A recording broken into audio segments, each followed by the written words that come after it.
Hello दोस्तों, मैं एक बार फिर से आ गया हूं। आज मैं आप सभी को बताने जा रहा हूं कि मार्कशीट को कैसे बनाते हैं। किसी भी स्कूल में, किसी भी इंस्टीट्यूट में मार्कशीट बहुत ही कंपलसरी होता है स्टूडेंट के परफॉर्मेंस को जानने के लिए। तो चलो हम आज सीखते हैं मार्कशीट एक्सेल के फाइल में कैसे बनाते हैं। तो हम सबसे पहले एक्सेल का शीट ओपन कर लेंगे। थर्ड क्लिक करके मैं इसे ओपन करता हूं। उसके बाद मेरे पे यहाँ पे डेटा है ओम कंप्यूटर एग्जाम मार्कशीट 2022। उसके बाद मैंने यहाँ पे सभी स्टूडेंट्स के नाम को लिखा हुआ है सीरियल वाइज में। उसके बाद मैंने सब्जेक्ट लिखा है accountings, English, economics, maths, business, practical. अब उसके ऊपर मैंने 100 मार्क्स लिखा हुआ है, फिर ये 100 लिखा हुआ है वैसे जाते हुए, फिर प्रैक्टिकल को मैंने 75 मार्क्स लिखा हुआ है। इसका मतलब ये है कि अकाउंटेंट्स इसका 100 मार्क्स का पेपर था, इंग्लिश इसका 100 मार्क्स का पेपर था। उसी तरीके से अजय ने अकाउंटिंग में 97 मार्क्स स्कोर किया, इंग्लिश में इसने 36 मार्क्स स्कोर किया, इकोनॉमिक्स में 47 मार्क्स स्कोर किया, मैथ्स में इसने 85 मार्क्स स्कोर किया, बिजनेस में 34 मार्क्स स्कोर किया और प्रैक्टिकल में 55 मार्क्स स्कोर किया। ये सभी मार्क्स को मैंने इनके रिटन एग्जाम के बेस पे लिखा हुआ है। और यहाँ पे जो प्रैक्टिकल हमारा जो इन्होंने प्रैक्टिकल जो हमारे पास सबमिट किया था उस बेस पे मैंने इसका प्रैक्टिकल मार्क्स को लिखा है। तो टोटल इसके 5 सब्जेक्ट के 500 मार्क्स और एक प्रैक्टिकल 575 मार्क्स के इसके टोटल पेपर थे। अब मुझे इसका टोटल जानना है कि इसका टोटल कितना आएगा 575 में से। ये सभी को मैं प्लस करता हूं तो इसका आंसर क्या आएगा उसको मुझे जानने के लिए हमें ये पहले तो ये डेटा को हमको यहाँ पे फुलफिल करना होता है। उसके बाद ऐसे कॉलम्स बना के हमको ऊपर लिखना होता है कि हम किस चीज़ का आंसर निकाल रहे हैं। तो जैसे कि मुझे अभी टोटल निकालना चाह रहा हूं तो मैं ये टोटल पे ले जाता हूं। टोटल पे ले जाने के बाद हमारे पास यहाँ पे एक ऑप्शन होता है ऑटो सम्स का। यहाँ पे हमको सेल पे रखना है अपने माउस कर्सर को हमारे सेल पे रखना है। जहाँ पे भी आपको आंसर चाहिए वहाँ पे अपने सेल को रखना है। उसके बाद आपको जाना है ऑटो सम्स के ऑप्शन पे। ऑटो सम्स के ऑप्शन पे जाने के बाद यहाँ पे सबसे पहला ऑप्शन मिलता है सम का मतलब होता है प्लस करना, ऐड करना। इस पर मैं क्लिक करता हूँ। उसके बाद हमको यहाँ पे पूछेगा इज इक्वल टू, इसका फॉर्मूला ये है is equal to SUM sum, bracket देना है C4 का मतलब ये है ये C column fourth row, C column का ये फोर्थ रो का यहाँ पे जो आपको ये सिलेक्शन दिख रहा है, यहाँ से लेके 2 डॉट्स के बाद यहाँ पे वापस H4 का मतलब यहाँ पे ये H कॉलम और फोर्थ रो यहाँ तक का हमको मार्क्स चाहिए। उसके बाद इसको ब्रैकेट को क्लोज करके हमें एंटर करना होता है। अभी इसका ये टोटल मार्क्स आ गया 354 स्कोर। ठीक है, इसी तरीके से हम दूसरे का भी निकालते हैं। दूसरे का निकालने के लिए भी सेम मेथड है। ऑटो सम्स में ऑप्शन पे जाना है, सम्स पे एक बार क्लिक करना है, उसके बाद सिलेक्शन करना है आपको कहाँ से कहाँ तक का मार्क्स चाहिए। उसके बाद आपको एंटर कर देना है।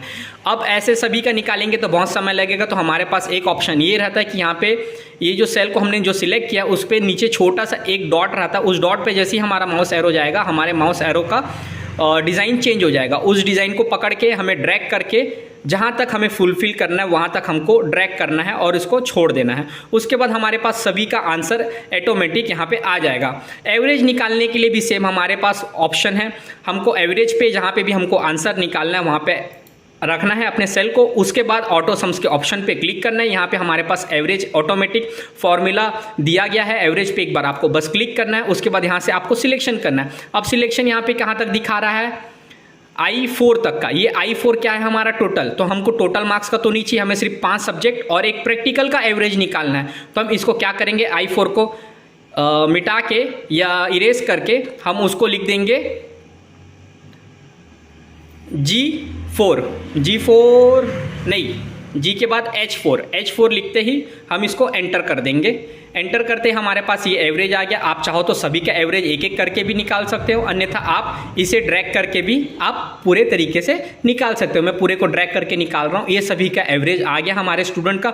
उसके बाद मिनिमम यानी सबसे कम मार्क्स इन 5 सब्जेक्ट में, ये 5 सब्जेक्ट और उसके बाद ये प्रैक्टिकल, ये 6 सब्जेक्ट को मिला के स्टूडेंट को कौन से सब्जेक्ट में सबसे कम मार्क्स मिला है इसे जानने के लिए मुझे सबसे पहले तो जहाँ जानना है वहाँ पे अपने माउस कर्सर को रखना है, सेल को सिलेक्शन करना है। उसके बाद ऑटो सम्स के ऑप्शन पे क्लिक करोगे, यहाँ पे मिनिमम का ऑप्शन दिया गया है। मिनिमम के ऑप्शन पे जाने के बाद इसे ओके कर देना है। ओके करते ही यहाँ पे या वापस से पूछेगा आपका जो सिलेक्शन है वो C4 यानी C कॉलम फोर्थ रो से सिलेक्ट होकर आपका ये J तक दिखा रहा है। तो हमें J तक का नहीं चाहिए, हमें जो चाहिए है वो प्रैक्टिकल हमारा कहाँ पे है, H कॉलम में है। तो हम इसको सडनली एच कर देते हैं और एंटर मारते हैं।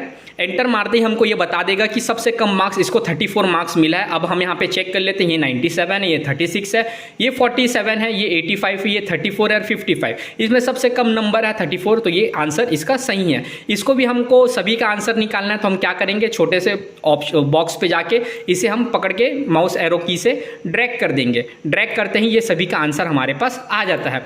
वैसे ही होता है मैक्सिमम। मैक्सिमम का मतलब ये है कि स्टूडेंट को सबसे ज़्यादा मार्क्स कौन से सब्जेक्ट में मिला है, ये अगर हमें जानना है तो आपको जहाँ पे आंसर चाहिए वहाँ पे अपने माउस कर्सर को रखना है। उसके बाद आपको ऑटो सम्स के ऑप्शन पे एक बार क्लिक करना है, फिर मैक्सिमम पे ऑप्शन पे क्लिक करो। उसके बाद सेम प्रोसेस यहाँ पे उसने पूछा इज इक्वल टू मैक्स, इसका फॉर्मूला है, और यहाँ पे C4 यानी C कॉलम 4th रो से लेकर ये अभी दे रहा है हमको K4 तक का, K4 तक का डेटा दिखा रहा है ये। तो हमको K4 तक का डेटा नहीं चाहिए, इसमें टोटल है, एवरेज है, मिनिमम है, तो हमको कहाँ तक चाहिए, प्रैक्टिकल तक चाहिए। तो ये प्रैक्टिकल कहाँ तक है, हमारा H4 तक का है। तो H4 तक का है तो हम उसको H4 तक का करते हैं। एक बार वापस से इसको मैं करके दिखा रहा हूँ आपको, मैक्सिमम के फॉर्मूला को यहाँ पे कर्सर रखा, ऑटो सम्स के ऑप्शन पे क्लिक करता हूँ, मैक्सिमम का ऑप्शन दबाता हूँ। यहाँ पे आपका K4 तक का है, तो मुझे यहाँ का K4 तक का नहीं चाहिए, मुझे ये चाहिए H4 तक का। H4 तक का मैं ओके करता हूँ और उसके बाद एंटर मारता हूँ। ये आ गया इसका 97 मार्क्स। 97 इसमें सबसे ज़्यादा इसको अकाउंटेंट्स में मिला था, तो अकाउंटिंग्स का इसका 97 मार्क्स इसको दिखाई दे रहा है। इसको इसी तरीके से सभी का मुझे मार्क्स चाहिए, तो मैं इसको पकड़ के माउस एरो से इसको ड्रैग कर लेता हूँ। इसमें सबसे ज़्यादा जो हाईएस्ट मार्क्स होगा इन 5-6 सब्जेक्ट में, 5 सब्जेक्ट और एक प्रैक्टिकल को मिला के, उसमें सबसे ज़्यादा जो मार्क्स होगा उस मार्क्स को यहाँ पे वो शो करेगा। उसके बाद है काउंट नंबर। इन्होंने जो भी स्टूडेंट है उसने ये 5 पेपर थे और एक प्रैक्टिकल था, उसमें अगर कोई स्टूडेंट अगर एब्सेंट होता है तो यहाँ पे हमको काउंट करना है कि कोई स्टूडेंट मान लो एब्सेंट है, मान लो इसको हम भावना को एब्सेंट कर देते हैं, यहाँ पे 0 कर देते हैं, यहाँ पे कोई भी डेटा नहीं दे रहे हैं उसका। उसके बाद यहाँ पे हम काउंट करते हैं, काउंट नंबर, इन्होंने कितना टोटल मार्क्स, टोटल कितना पेपर इसने दिलाया है। तो हमको काउंट नंबर के लिए जाने के लिए भी इसका आंसर अगर हमें चाहिए तो हम वापस से वही करेंगे, ऑटो सम्स के ऑप्शन पे क्लिक करेंगे।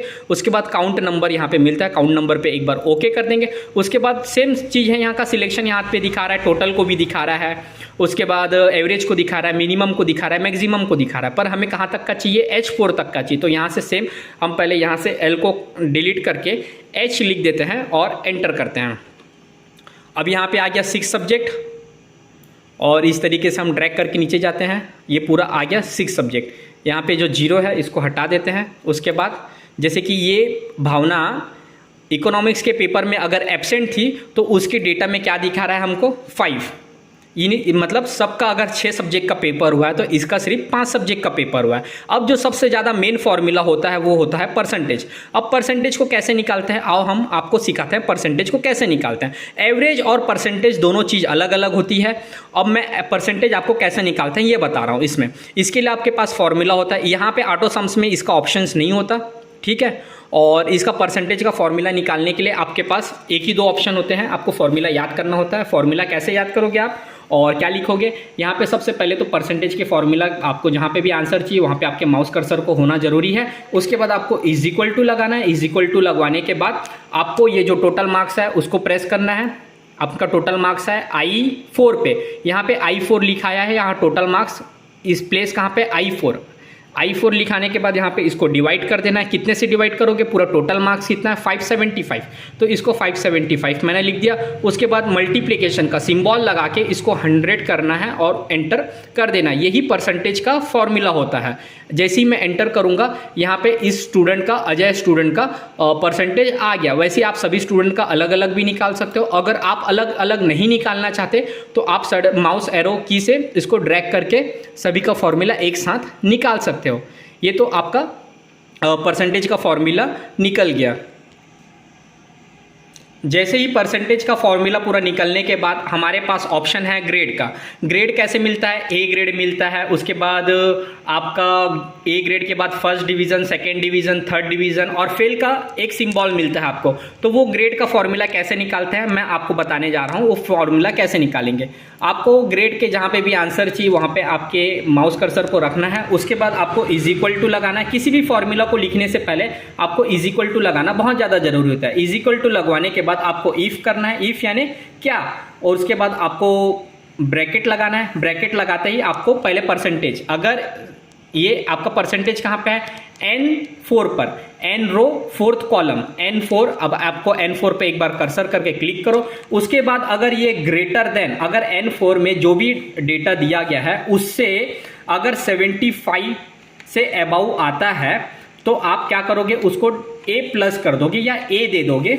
A में करता हूँ, यहाँ पे A कर दिया और ब्रैकेट को फिर से ये क्लोज कर दिया हूँ। फिर मैं कॉमा लगाता हूँ, फिर मैं इफ लिखता हूँ, इफ, फिर ब्रैकेट, फिर ये N4 यानी परसेंटेज ग्रेटर देन 60, तो मैं उसको फर्स्ट करता हूँ, फिर कॉमा लगा के इसको मैं फर्स्ट लिखता हूँ, FIRST फर्स्ट।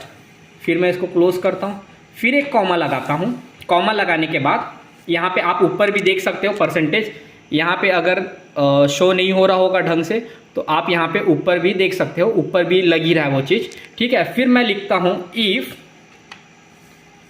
फिर ब्रैकेट, फिर उसके बाद N4 यानी N4 हमारा क्या है, परसेंटेज है। N यानी N रो 4th कॉलम यानी परसेंटेज, वहाँ पे क्या जो भी शब्द लिखा है उसको नहीं लिखना है, N4 लिखना है। उस सेल में कोई भी डेटा लिखा हुआ हो सकता है। उसके बाद ग्रेटर देन 35 से अगर नहीं, इसको मैं कर देता हूँ, ठीक है 35 ही करता हूँ। 35 से अगर कोई ज़्यादा है तो उसको मैं फर्स्ट के बाद सेकंड कर देता हूँ। सेकंड करने के लिए आपको कॉमा लगाना है, उसके बाद ये, फिर SECOND सेकंड, फिर इसको क्लोज, फिर कॉमा लगाता हूँ, इफ, फिर कॉमा, ब्रैकेट, ब्रैकेट के बाद फिर लिखूँगा मैं N4